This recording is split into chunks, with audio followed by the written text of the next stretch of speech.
ito ay dahilan ng droga na kasalukuyang lumalaganap sa buong mundo. Kabilang sa mga dahilan ng paggamit nito ang impluwensya ng kaibigan, kasiyahan, depresyon, kuryosidad at pinagkikitaan pa nila ito. At alam mo bang sinisira nito ang iyong kinabukasan na nagdudulot ng depresyon at maaaring humantong sa kamatayan?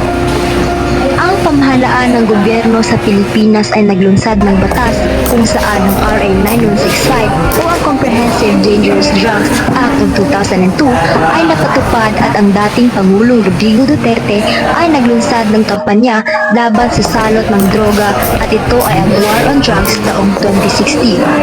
Sabi nga ni dating Pangulong Rodrigo Duterte, huwag mong subukan, masisira ang buhay mo.